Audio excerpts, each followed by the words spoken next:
الحمد لله رب العالمين الصلاة والسلام على خاتم النبيين وعلى آله وصحبه أجمعين أما بعد فأعوذ بالله من الشيطان الرجيم بسم الله الرحمن الرحيم قال الله تعالى في سورة الأنعام وأنذر به الذين يخافون أن يحشروا إلى ربهم ليس لهم من دونه ولي ولا شفيع لعلهم يتقون۔ ترجمہ: اور جو لوگ خوف رکھتے ہیں کہ اپنے پروردگار کے روبرو حاضر کیے جائیں گے اور جانتے ہیں کہ اس کے سوا نہ تو ان کا کوئی دوست ہوگا اور نہ سفارش کرنے والا، ان کو اس قرآن کے ذریعے سے نصیحت کرو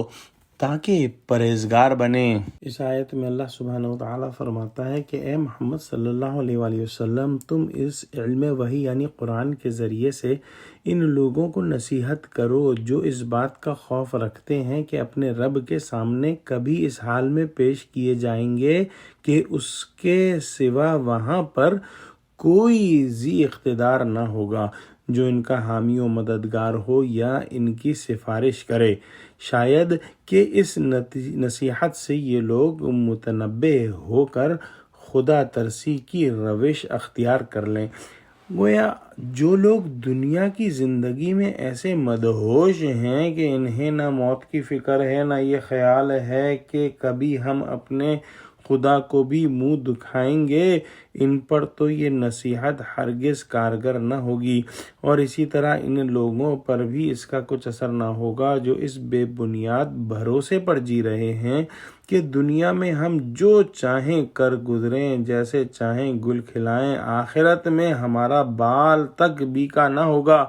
کیونکہ ہم فلاں کے دامنے گرفتہ ہیں، یا فلاں ہماری سفارش کر دیں گے، فلاں بزرگ یا فلاں شخصیت ہمیں آگ کے عذاب سے بچا لیں گے، یا فلاں ہمارے لیے کفارہ بن چکا ہے۔ لہٰذا آپ صلی اللہ علیہ وآلہ وسلم کو اللہ سبحانہ وتعالیٰ حکم دے رہے ہیں کہ ایسے لوگوں کو چھوڑ کر آپ اپنا روئے سخن ان لوگوں کی طرف رکھیے جو خدا کے سامنے حاضری کا بھی اندیشہ رکھتے ہوں اور اس کے ساتھ جھوٹے بھروسوں پر پھولے ہوئے بھی نہ ہوں۔ اس نصیحت کا اثر صرف ایسے ہی لوگوں پر ہو سکتا ہے اور انہی کے درست ہونے کی توقع کی جا سکتی ہے۔ دعا کرتے ہیں کہ اللہ سبحانہ وتعالی ہم کو قرآن کا فہم عطا فرما اور ہم کو قرآن سے نصیحت اخذ کر کے اس پر عمل کرنے والا بنا، آمین۔ وآخر دعوانا الحمد للہ رب العالمین۔ السلام علیکم ورحمۃ اللہ وبرکاتہ۔